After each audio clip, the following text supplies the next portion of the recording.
Si nos damos cuenta, no sé si, esto de los canales emergentes de la comunicación de la ciencia no solamente se da dentro del campo de sectores de divulgación, más bien estas nuevas variables, ¿sí?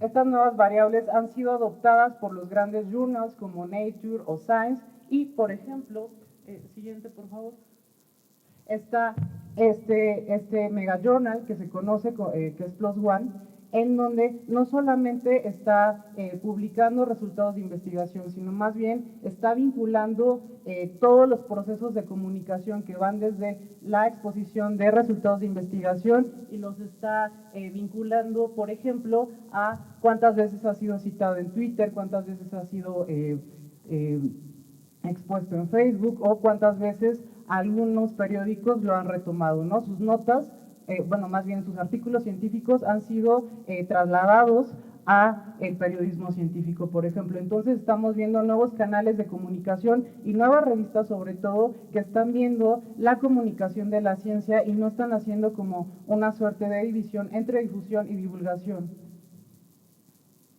Si ustedes recuerdan, hace unos meses, todo esto de la ciencia ciudadana tiene que ver que la posibilidad de acceder al conocimiento. Bueno, esta es una imagen de Nature que todos podemos como ubicar y nos damos cuenta que Nature está implementando no solamente la sección de los artículos, sino también está apostando, por ejemplo, para el periodismo científico y está haciendo los procesos de comunicación de la ciencia no exclusivos para los investigadores, sino que lo está haciendo de forma más transversal y acá pues ustedes también podrán como acceder a información que esté un poco más, ¿cómo decirlo?, decodificada para públicos.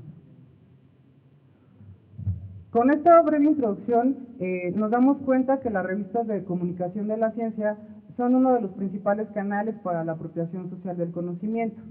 En este sentido, la era digital, la web 2.0 y la ciencia 2.0 que se establecen a través de marcos colaborativos proporcionan nuevas herramientas para la comunicación de la ciencia. Para el caso mexicano, encontramos programas derivados de políticas de ciencia y tecnología para apoyar a las revistas de comunicación de la ciencia en la vertiente de difusión y de divulgación. Por eso, con la primera pregunta con la que inició este proyecto hace más de un año es cómo las revistas mexicanas de divulgación han incorporado las estrategias de la era digital para la diseminación, entendido como estas salidas o los outputs de los productos de divulgación del contenido. Tuvimos que hacer una serie de recorrido histórico de las revistas de divulgación en México y bueno, si pensamos que para el caso de América Latina, la primera revista científica fue en 1772 como llamada El Mercurio Volante, que fue editada, si no, en México. Lo que resulta interesante es que para el caso mexicano fue después de en la década de 1960 cuando empezó la formación de recursos humanos en el campo de divulgación.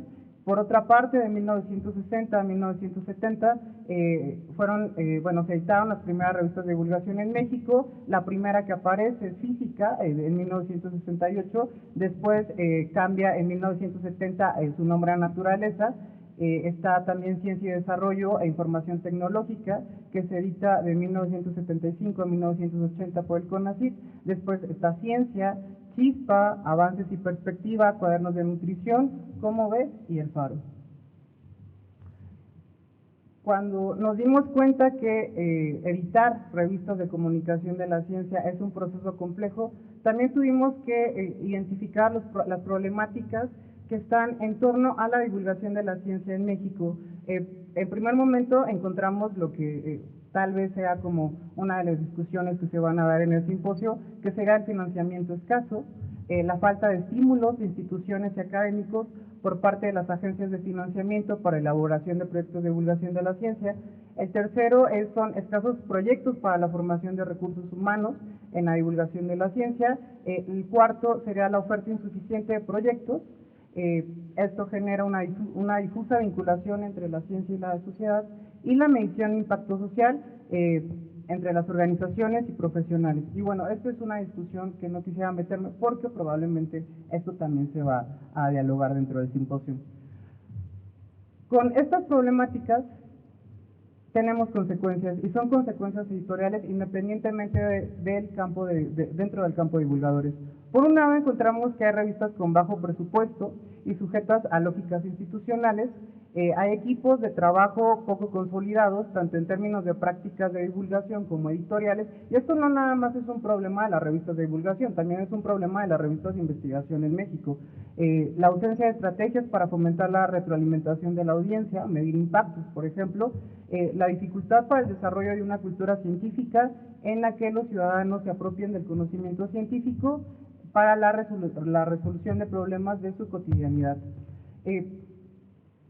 Cuando estaba conversando, o bueno, estuvimos dialogando junto con Ivonne, cuál sería como una especie de, un tipo ideal de revista de divulgación que esté incorporándose a las prácticas de comunicación de la ciencia en el entorno digital, tuvimos que mirar el escenario internacional y lo que nos encontramos fue que las editoriales comerciales ya han entrado a este rubro y Scientific American sería como este tipo ideal. ¿Por qué Scientific American? Bueno, si bien se empezó a editar desde 1845 Scientific American y aparte es de acceso por paga, lo que resulta interesante es que ellos sí están siguiendo las tendencias de las agendas de investigación a nivel mundial. Por otro lado, si ustedes pueden ver en las imágenes que son como capturas de pantalla, no solamente se conforman con tener la versión en inglés, también hay traducciones al español, al ruso y a otros idiomas. Por otro lado, también cuando detectan que hay como temas emergentes o lo que dentro de la comunicación entre expertos se llama como hot topics, ellos también retoman estos temas y es lo que están publicando constantemente. No hay una periodicidad, sino es publicación continua. Tienen varios temas, no tienen agendas definidas, y esto también se relaciona, digo, Scientific American es parte del grupo editorial de Nature, con que también pareciera que las revistas como Scientific American están pensando que la comunicación de la ciencia es un proceso integral y transversal, en donde incluso los investigadores o aquellos que estén como un poco orientados a estos temas, también están buscando trabajo o están buscando otras vías de comunicación. Con todo esto, cuando regresamos para el caso mexicano, nos encontramos que las revistas de difusión y divulgación de la ciencia regularmente son financiadas por recursos públicos. En 2014, por ejemplo, se aprobó la Ley de Acceso Abierto en México y está contemplando solamente el depósito de productos de investigación que hayan sido financiados con recursos públicos. Las revistas de divulgación tienen diferentes objetivos, alcances temáticos y audiencias. Sin embargo, en términos de política científica, observamos que en 1996 se crea el Índice de Revistas Mexicanas de Investigación Científica y Tecnológica, que este año se disuelve y pasa a convertirse en el Sistema de Clasificación de Revistas Mexicanas de Ciencia y Tecnología. Y, por otra parte, está la creación del Índice de Revistas Mexicanas de Divulgación Científica y Tecnológica del CONACYT. Cuando empezamos a observar los criterios y evaluar cómo se estaba considerando una revista de divulgación científica, lo que nos dimos cuenta es que si bien estos dos espacios tienen diferentes metas comunicativas, tienen criterios similares de evaluación. Los criterios de evaluación que ustedes han de haber sufrido en su momento, o al menos hasta 2014, si no me equivoco, están bastante orientados a un journal científico. Nosotros conjuntamos todo esto en 5 grandes áreas temáticas. Por un lado está el contenido, que sería la política editorial, el equipo editorial, el director, los diseñadores, traductores, etcétera. El enfoque temático, alcance, secciones. El 75% de las contribuciones tienen que ser originales, mientras que el 25% deben de ser provenientes del periodismo científico, como entrevistas, crónicas, reportajes. La diseminación de la investigación desarrollada en México, de acuerdo con la convocatoria, es prioridad, y la presentación de conceptos científicos deben de estar expuestos de forma creativa. Por otro lado, está también la parte de revisión editorial, que sería, por un lado, la de los árbitros, que son especialistas en periodismo científico y divulgación, comunicadores externos a la institución editorial. Y acá es cuando la mayoría de las revistas, y se los digo porque también yo estuve editando ahí una revista de niños, era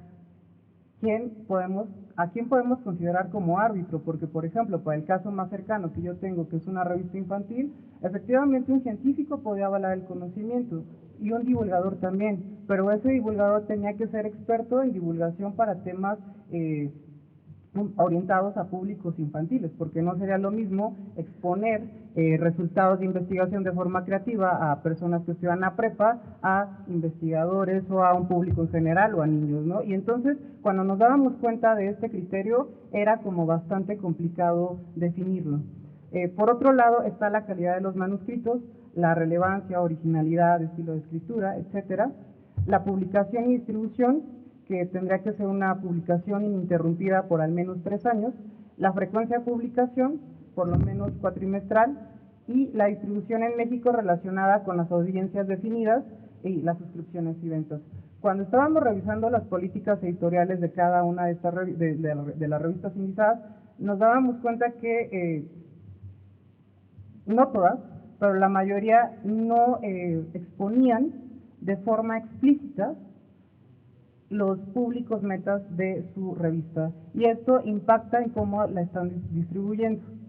También estaban los aspectos formales, que es esto del ICCN, las guías para colaboradores, que en la versión digital no todos tienen guías para colaboradores, entonces no sabemos cómo dictaminan los artículos, por ejemplo, y eso también tendría que estar expuesto dentro de las páginas o los sitios electrónicos de cada revista. La tabla de contenidos, pues tampoco podríamos hablar como de una tabla de contenidos como objeto digital independiente, porque en ocasiones lo que se hace, y eso es lo que voy a exponer un poco más adelante, es como soltar todo el PDF de la versión impresa. Y los servicios de indización. Acá estuvimos, en este apartado, estuvimos buscando y pensando cuál sería un servicio de indización adecuado para una revista de divulgación. Y nos recorrimos toda América Latina, y la verdad es que los servicios de indización, o al menos los índices, son porque generan indicadores, pero si no hay como un conjunto de criterios internacionales para revistas de divulgación, difícilmente podríamos generar indicadores. A lo más que podría, por ejemplo, pensarse para una revista de divulgación serían catálogos especializados, como por ejemplo el caso de la TINDEX. Cuando las revistas, y bueno, esto ustedes ya lo saben, son indizadas, reciben 100,000 pesos por parte del CONACYT, los cuales deben de ser destinados a gastos de producción, edición y distribución de contenidos. Pero, cuando miramos el escenario internacional, nos damos cuenta que las revistas de divulgación no solamente se editan en formato impreso, muchas de estas se publican solamente de forma digital o nacen en el entorno digital, como la revista digital universitaria del UNAM, y por esto nos preguntamos por qué no incluir el contexto de la era digital, no solo en las prácticas de diseminación de contenidos, sino también como un criterio específico para la convocatoria de este índice. Un poco de contexto. La Asociación Mexicana de Internet para 2014 señaló que al menos había 54 millones de mexicanos con acceso a Internet que pasaban en promedio más de 6 horas conectados. Desde la universidad también estamos haciendo ahí una muestra aleatoria y nos damos cuenta que los jóvenes pueden pasar más de 18 horas conectados, ya sea por su tableta, por el celular o por su computadora. Con todo esto, las preguntas serían, ¿no? Porque acá son más preguntas que respuestas. La era digital va más allá de las prácticas editoriales tradicionales de la comunicación científica, y ¿cuáles serían las funciones de las revistas de divulgación en la era digital? Los criterios de evaluación de las revistas deberían de ser reformulados debido a que las editoriales, particularmente las privadas, y las instituciones financiadoras son actores relevantes en la consolidación de las prácticas de diseminación de contenidos, la formación de redes comunicativas y en la aceptación de estas prácticas en la era digital. El incremento de usuarios de Internet que pueden apropiarse del conocimiento de diferentes formas, porque acá dentro de la divulgación de la ciencia podrían pasarse a diferentes formatos y no solamente hablar como la convocatoria lo establece, ¿no? Manuscritos. El objetivo principal de la comunicación de la ciencia en la era digital es ampliar el alcance de la investigación de forma sencilla y atractiva a los usuarios finales. De octubre de 2015 a febrero de 2016, con todo este background, lo que hicimos fue revisar los portales electrónicos de las 19 revistas indizadas en este índice, con el objetivo de encontrar en primer momento las características generales de los sitios web. Esto quiere decir la apariencia, la funcionalidad y la usabilidad, la actualización de contenidos, y esto tiene que ver mucho porque los editores, por lo regular, para este caso, se preocupan por tenerlos impresos en sus bodegas a tiempo, pero olvidan que también podrían tener a tiempo la versión digital de su revista. El tipo de acceso, si es abierto, si no es abierto, si contamos con acceso abierto, solamente es un acceso parcial, o se está vendiendo, o está restringido propiamente el uso de recursos multimedia, que serían videos, infografías, podcasts, otros elementos, la interactividad y la comunicación digital con las audiencias en el marco de la web 2.0, que serían las redes sociales, los canales de respuesta como RCS, etcétera, y la disponibilidad en otros formatos, particularmente quienes están desarrollando aplicaciones móviles. Yo les pregunto, ¿quieren ver los resultados? Bien, cuando hablamos de la funcionalidad de los nuevos sitios electrónicos de las revistas, nos damos cuenta que efectivamente hay varios esfuerzos por diferentes instituciones por no es mudar y no es trasladar el contenido de la revista impresa a un formato digital, es crear contenido propiamente para un sitio electrónico. Ahí, por ejemplo, vemos como, bueno, ahora sí, vemos cómo ves, y ellos sí están haciendo como esta transición que va lentamente, pero va como con pasos sólidos. Los resultados. Primero tuvimos que buscar también cuánto era el tiraje de cada una de las revistas, porque si regresamos como a esta cifra de que hay 54 millones de mexicanos que están conectados 6 horas a 54 millones de mexicanos que están conectados al menos 6 horas a internet, entonces tendríamos que ver los canales de distribución que ustedes tienen dentro de los formatos impresos.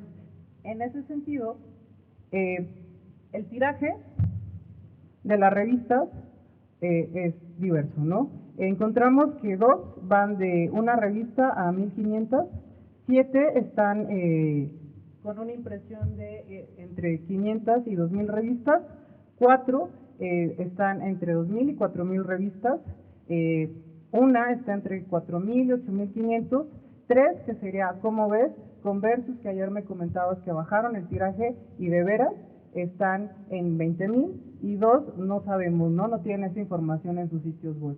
Y esto es importante porque, pues, al menos sabemos que 20,000 revistas, si tenemos los canales de distribución adecuados, que también esto representa un gasto, podrían llegar como al público meta, pero si no lo tenemos, regularmente pueden estar guardadas allá en las bodegas y después terminan vendiéndose como por kilos, ¿no? Después, el tipo de acceso. 14 se declararon que son acceso libre, 2 son de acceso abierto, y 3 tienen son acceso parcial, cuentan con acceso parcial o tienen suscripción. Y esto se nos hacía bastante interesante porque acceso abierto no es igual que acceso libre. Debe contar como con ciertos licenciamientos, por ejemplo los Creative Commons, para poder utilizar la información. E incluso dentro de los canales de acceso abierto, o bueno, estas nuevas tendencias de apertura de la información, estamos hablando de grados de apertura. Es decir, no solamente cuando pensamos en un objeto digital, pensemos en un artículo, ya sea de revista científica, de revista de divulgación, esta cuenta con diferentes momentos y con diferentes objetos digitales. Muchos de las revistas nos dábamos cuenta que dentro del PDF tenían incluso obra maravillosa, ¿no? Que muchas veces son el regalo o bueno, donaciones de sus amigos que son artistas o de sus amigos que son diseñadores, pero cuando pensamos que deberían de tener ustedes grados de apertura, las imágenes tienen que ir sueltas, y tienen que ir sueltas, y no es que hay que dejarlas libres y que que no sean legales, sino que deben de estar licenciadas, por ejemplo, bajo estándares de Creative Commons, en donde nosotros podemos elegir las formas en que se puede reutilizar este tipo de información. Ahí nos encontrábamos que varias se declaran que son como de acceso libre, pero todavía tienen el copyright. y esto es como un tanto paradójico, porque no se definen si son abiertas, si no son abiertas, qué tanto lo son, qué sí se puede reproducir, qué no, y sobre todo todos estos elementos que están dentro de la divulgación de la ciencia en materiales de publicación. Por otro lado, está el uso de redes sociales o esta cuestión de la web 2.0. Los canales RSS, solamente 3 sitios encontramos. Una revista que tiene esta red social de Pinterest, solamente una, y eso que muchos tienen ahí como, generan imágenes, y esto era como bastante interesante, que solamente una para esa fecha tenía una cuenta de Instagram. Después de Google, esta cuenta de Google Maps, Google Plus, solamente 5, 4 revistas tienen canales de YouTube, 9 tienen cuentas de Twitter y 12 tienen cuentas de Facebook.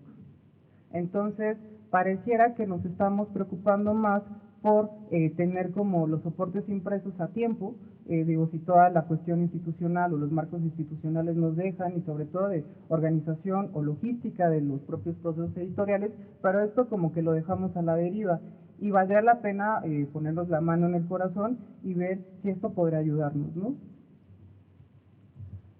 El uso de recursos multimedia, solamente 4 comienzan a implementar, por ejemplo, videos, 3 imágenes sueltas así en internet, 2 utilizan podcast, 1 animaciones, y bueno, si pensamos que también la divulgación de la ciencia tendrá que ser como un proceso continuo para incrementar la apropiación del conocimiento científico, la discusión entre no expertos, y por otra parte poder generar como nuevas formas de comunicación, pues tendríamos que tener un blog alterno para al menos abrir el espacio a nuestros usuarios, y nos dimos cuenta que ninguna revista tiene blog, o bueno, hasta la fecha. Y esto es importante metodológicamente, porque ahora me pueden decir, ¿no?, como una retroalimentación, que ustedes utilizan el blog de mi institución, o el blog de mi facultad, o el blog de etcétera, pero entonces ustedes lo tendrían que declarar dentro de la propia página de la revista, porque si no,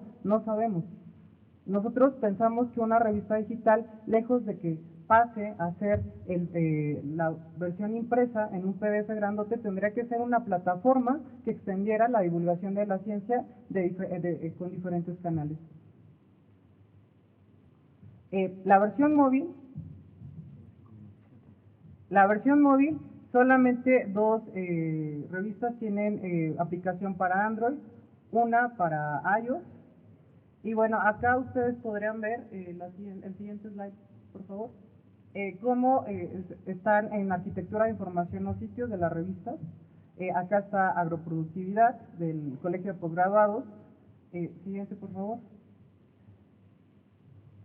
Está de veras del Comecit. Y está esta revista que sí nació en el entorno digital, que sería la revista digital universitaria. Y bueno, con todo esto encontramos un inventario de problemas comunes, que sería, en primer momento, la falta de formación editorial para el espectro digital, bajos incentivos académicos, un bajo presupuesto y la subordinación de las revistas a las agendas institucionales, pocos proyectos de largo alcance que superen las barreras temporales de las administraciones institucionales, brechas digitales no solamente para los usuarios, sino también brechas digitales de los propios equipos editoriales, y también brechas cognitivas, el saber usar estas herramientas. Los retos, bueno, la creación de herramientas para nuevas formas de lectura en el entorno digital, la generación de estrategias para estimular la retroalimentación de las audiencias, creatividad en la generación de estos recursos, pasar de un modelo de emisión de información a un modelo de comunicación en donde los usuarios podrían como compartir experiencias. A manera de conclusión, nos damos cuenta que no es que no haya una conciencia, pero pareciera que una publicación digital es sinónimo de la versión impresa en formato PDF, y no lo es. No solamente es cargar archivos en línea, que es una cuestión de preservación, sino implica hacerlos más dinámicos y medir su impacto en la web, lo que permitiría intercambiarlos, o en esta cuestión de interoperabilidad, complementarlos y sobre todo tomar decisiones. Realizar una publicación en la era digital implica el uso de estrategias emergentes de comunicación y resulta necesario eliminar las barreras del copyright. Las conclusiones, o las primeras conclusiones que tenemos como de este estudio es que a pesar de que todas las revistas del índice cuentan con una versión electrónica, no están explotando estas herramientas. Las revistas, por tanto, se convierten en depositarias de gran parte del patrimonio científico y cultural en México, pero no alcanzan a establecer vasos comunicantes. Las prácticas en la era digital están cambiando y los editores tienen que considerarlo. Y bueno, con todo esto, el índice necesitaría una revisión crítica y constructiva, la profesionalización del equipo editorial de las revistas, la conformación de grupos multidisciplinarios, editores, comunicadores, ingenieros, incentivos por parte de las instituciones de financiamiento para la comunicación de la ciencia, la inclusión de la divulgación de la ciencia como un criterio de evaluación en los programas de estímulos a los investigadores mexicanos. Y bueno, ahora nos encontramos en esta segunda fase que es un poco más cualitativa y que toma estas variables de la construcción social de la tecnología, y lo que ahora queremos identificar son los marcos tecnológicos institucionales para la preservación y o reconfiguración del presente índice, e identificar los grupos sociales relevantes, que sería el CONACYT, los editores, las instituciones, los autores, los niveles de enrolamiento, los grados de enrolamiento de los grupos sociales relevantes, y bueno, también hacer un seguimiento de largo alcance de las prácticas editoriales de las 19 revistas, o bueno, las que se empiecen a incluirse, la política de ciencia y tecnología, y bueno, de estas nuevas herramientas de la web 2.0 para la comunicación de la ciencia, que todos los días siempre sale alguna, ¿no? Y bueno, gracias, esta presentación está en Feature, pueden descargarla, y bueno, ¿no? Quedo, ahora sí, ¿no? Pues, discutamos un poco.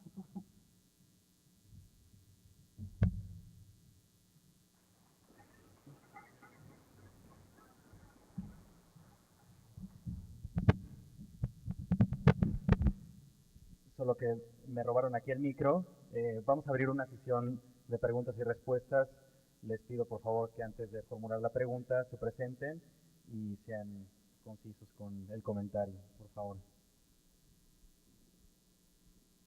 ¿Alguien quiere formular?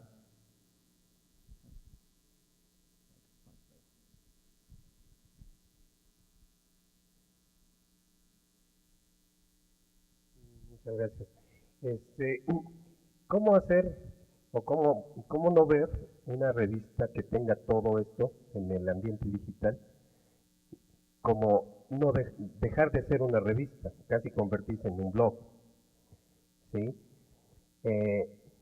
¿Cómo balancear esta cuestión de pasar una revista normal, así, en PDF, hacia el entorno digital, sin que ésta se convierta en un lugar lleno de anuncios, lleno de flashes y de distractores? ¿Cómo hacerle? ¿Cómo balancearle?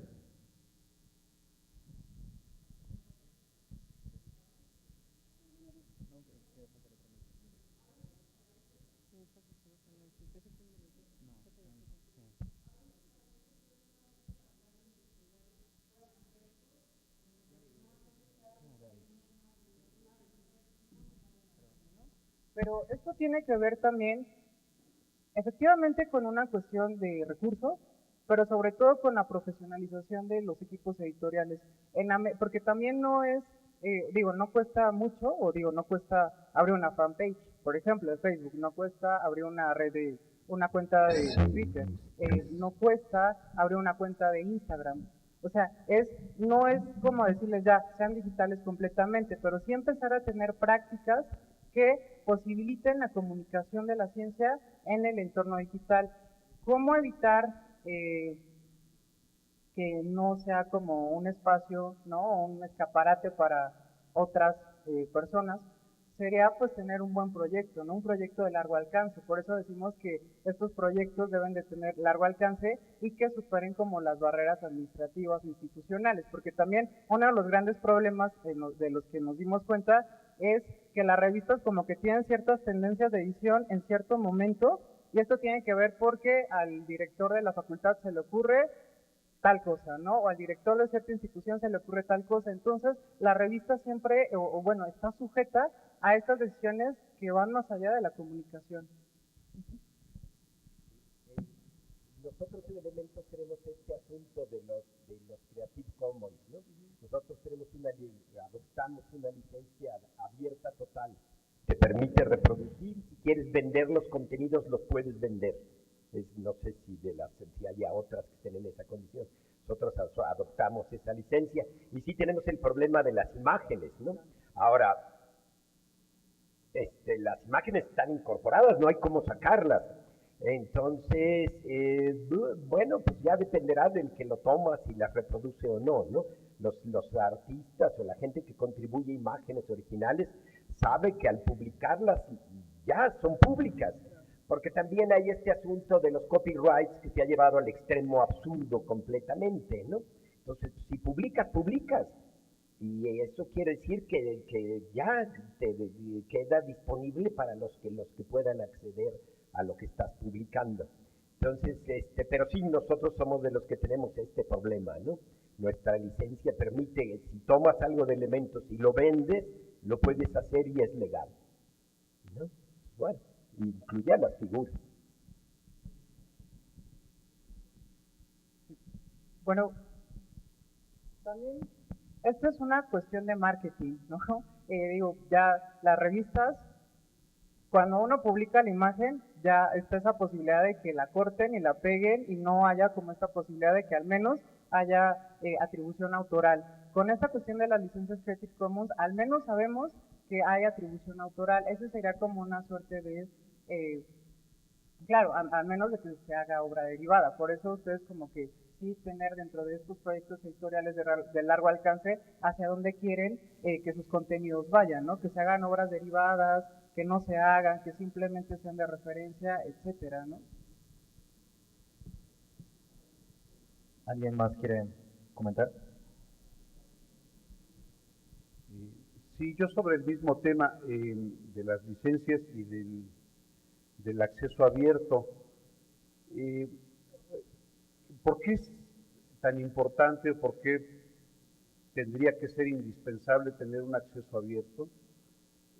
Cuando tenemos este problema, por ejemplo, con las imágenes, algunos compran, lo comentábamos anoche, compran servicios de un banco de datos y te permiten publicar, o un banco de imágenes más bien, y te permiten publicar para ti, lo estás comprando para tu revista. Eso no quiere decir que quien use tu revista pueda seguirlas utilizando para otras publicaciones porque tienen un valor económico. Entonces, yo creo que ahí habría que repensar, o sea, cuál es realmente el beneficio de que alguien pueda utilizar tu material gráfico, ¿no? O sea, sabemos que un libro o un texto, pues lo citas y le das la referencia y si no lo haces, pues es un plagio. Pero en el caso de las imágenes que tienen un valor económico en sí mismas, que tiene que estarse, bueno, que te las venden con copyright, ¿no? O te las prestan por una publicación solamente. Creo que ahí habría que repensar eso, ¿no? ¿Qué tan importante es o qué tan necesario es tener acceso abierto a las imágenes? No sé qué opines sobre esto. Bueno, es como un tema polémico y no nada más son las revistas de divulgación, también son las propias revistas científicas. ¿Por qué tendría que ser estas revistas de acceso abierto? Bueno, nosotros no encontramos en el índice, y si me equivoco me corrigen, una revista que sea editada por una editorial comercial. O sea, es financiado propiamente con recursos públicos. La mayoría de sus autores son, no es que ustedes les están pagando, o sea, son investigadores que tienen un sueldo que deviene de un recurso público. Eso por un lado para la cuestión de las contribuciones. Por otro lado, conversaba esta parte de los bancos de imágenes. Si ustedes revisaran, bueno, esto tiene que ver con la temática, pero hay muchos investigadores que en estas nuevas tendencias de los grados de apertura a la información sueltan las imágenes en bancos o repositorios de acceso abierto. ¿Esto qué les permite? Por un lado, que sean citados, 2, que las imágenes puedan ser reproducidas por diferentes medios, y 3, la actualización de los contenidos. Digo, está bien que ustedes tengan su banco de imágenes y que lo compren. Y digo, también es un gasto en algunos casos necesario. Pero, ¿qué tanto podemos saber si lo que nos interesa es como contribuir al conocimiento y que nuestros lectores tengan conocimiento actualizado? ¿Qué tanto sabemos si esas imágenes están actualizadas? Porque digo, para el caso, no sé, de investigación celular, no es lo mismo una imagen, en este caso de hace 2 años, que podría ser lo que tiene un banco de imágenes que se los venden, a alguien que pueda soltarla en acceso abierto. Ahí sí ustedes tendrían que ver, uno, las temáticas; dos, para el caso de obra propiamente, también hay varios repositorios de acceso abierto en donde sí hay contenidos que son obra, ¿no? O sea, pienso, por ejemplo, de una universidad canadiense donde sí están como saben que esto es obra y que probablemente alguien no va a usar y no los va a citar, pues mejor lo están licenciando. No sé, el MoMA también tiene un banco de imágenes de arte en acceso abierto. ¿Qué tanto esto ayudaría? Pues yo les digo, ¿no? Es como una cuestión de marketing. Y por otra parte, pues sí tendríamos que repensar cómo estamos generando contenidos, porque capaz, ¿no? Capaz que un día les pasa que su diseñador estrella se les va y se va con todas las maquetaciones. Y nunca ustedes tuvieron como una suerte de disposición o algún marco legal para decir que lo que ustedes hacían o lo que se generaba para su revista era de la institución. Digo, yo conozco casos así, que se llevan todo, todo, todo, todo. Sí, pero mira, estás metiendo en la misma bolsa dos cosas distintas. Una cosa son los textos que los investigadores producen y que les pagan y que lo que tú dices del acceso abierto, porque todo es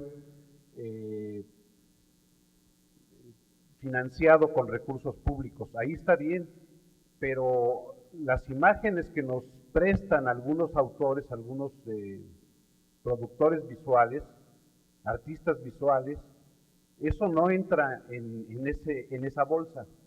Eso es un trabajo personal que no les paga el Estado por hacerlo y que nos lo están prestando gratuitamente para exhibirlo ahí. Lo mismo pasa con los poemas o con los cuentos, ¿no? El Estado no les paga nada y nos obsequian su texto para que lo publiquemos. Y bueno, ellos quizá lo quieren después para meterlo en una editorial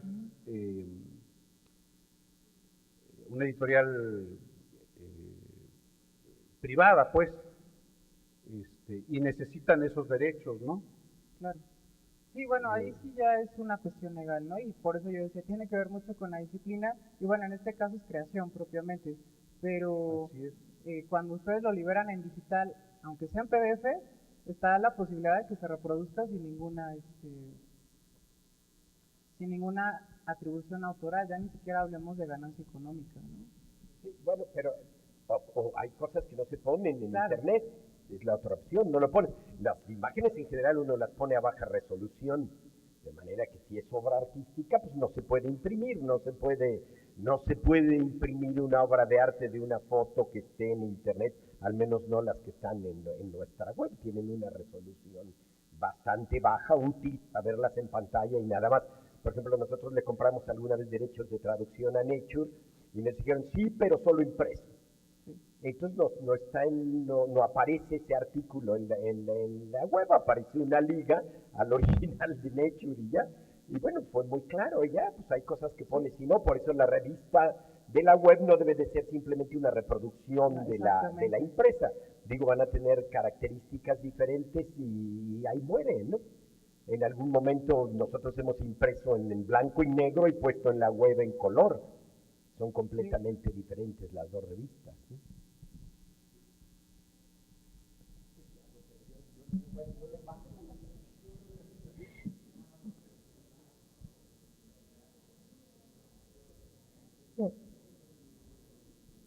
Buenos días, Lisbeth Luna, de la Revista Digital Universitaria. En ese sentido, la Revista Digital Universitaria siempre ha seguido un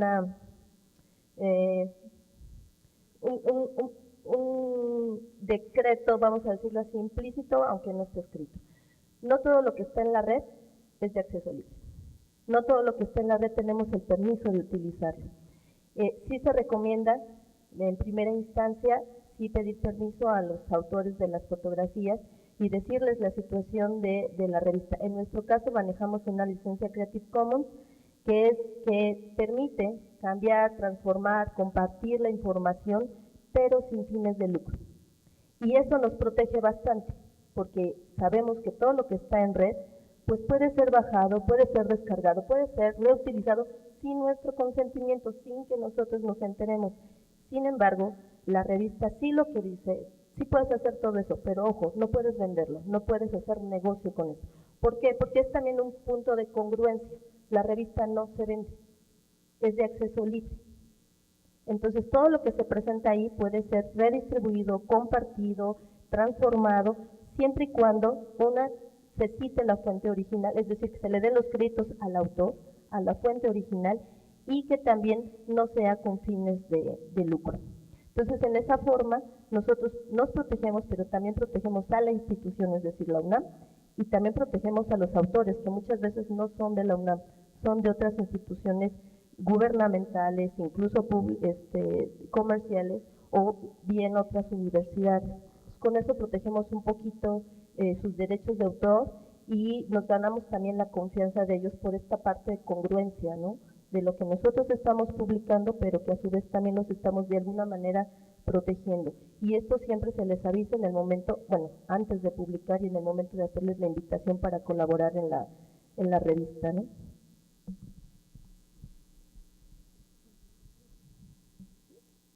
Sí, no, nada más aquí un comentario para considerarlo en el debate que yo creo que va a seguir durante estos 2 días, ¿no? Y dejarlo como muy claro, que por un lado tienes la necesidad de imagen cada vez más importante, de animaciones, de videos, de todas estas cuestiones, y que es costoso producirla. Y por otro lado tienes los derechos de los creadores que las hacen, ¿no? Y ahí es una cuestión, sobre todo hay que normarse por lo que dice la ley, ¿no? La legislación de derechos de autor, que es diferente para los que escriben, no sé por qué, pero es diferente para los que escriben que para los que producen imágenes. Esto que mencionaba Enrique, el problema de que no te dejen usar, nosotros tampoco podemos dar ese permiso. Y no podemos decirle, sí, puedes reproducir todo el artículo con las fotos, porque es un contrato diferente por la ley. Entonces la ley dice, el texto, en nuestro caso, es patrimonio de la UNAM. Las imágenes no. Las imágenes tú las compras para usos específicos, para una vez, ¿no? Nosotros tenemos que poner en el contrato todo, para la impresa, para la web, para la digital, ¿no? Pero o sea, la UNAM no posee los derechos de esas imágenes. Entonces yo no le puedo dar a nadie derechos de esas imágenes. Eso tienen que verlo con el autor. Y es muy importante, en mi opinión, o sea, que nosotros, como gente que está en las revistas, tenemos que conocer cada vez mejor la ley y ver los cambios, porque creo que debemos ser los primeros en defender los derechos de quienes hacen las cosas, ¿no? De quienes las crean, de quienes escriben, de quienes hacen las fotos, ¿no? O sea, tenemos que estar en favor de eso, porque eso va hacia la profesionalización de la divulgación y eso va hacia una revalorización del trabajo de quienes hacen esto, ¿no? Entonces mi opinión sería, pues, revisar la ley. Existe Creative Commons, existen sitios que no hay copyright. El problema está en que necesitas tú, ¿no? Y a veces no está en esos sitios y cómo generas la imagen, ¿no? Pero me parece que el respeto a los derechos de los creadores es el punto número 1, ¿no? Yo nada más, abonando un poco al comentario, de verdad, yo sé que muchas veces las ilustraciones se generan o se publican a partir de donaciones o de que sus amigos son muy buena onda, pero esto sí déjenlo establecido de forma escrita, porque si llega, no sé, 10 años después quieren vender el creador la obra y ya está en otro formato, ustedes pueden llegar a tener problemas. Eso sí yo les diría, se aceptan donaciones o de amigos que les están ayudando con las imágenes o con poemas en este caso, sí déjenlo con una carta de cesión de derechos y ya ustedes deciden si son patrimoniales, etcétera, ¿no? Pero eso sí tiene que estar dentro de los proyectos de normalización de políticas editoriales. porque si no pueden tener, ya no hablemos ni siquiera de digitalizar, ¿no? Para el formato impreso. Para el caso de los bancos de imágenes, yo no sé cuántas veces ustedes puedan reproducir. Y si queremos que esto llegue como a públicos más amplios, también estas revistas probablemente, o bueno, a mí me han contado que muchas veces estas revistas pasan por la fotocopia, ¿no? Y ahí ustedes ya también están como entrando en la parte de la ilegalidad, ¿no? Bueno. Bueno, muy rápidamente, esto también a veces es muchísimo más complicado, ¿no? Creo que es relativamente simple cuando la revista le paga a los dibujantes, porque entonces propiedad es quien le paga. Están hechas a propósito del interés de quien le está dando dinero. El problema muchas veces es de que si no, estas revistas de alguna manera se protegen, estas ilustraciones se protegen. Ha ocurrido en muchos casos en que alguna otra persona de otro lugar del mundo agarra, copia la ilustración y luego la registra. Entonces, esto es un problema terrible porque de alguna forma se están apropiando de algo que no está registrado, que toman esta ventaja en beneficio de ellos. Entonces, tiene muchos problemas.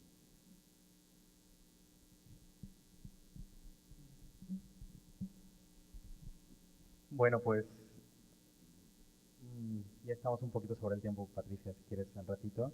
Entonces, le damos las gracias a Daniel y procedo a presentar al doctor Jorge Cadena Íñiguez.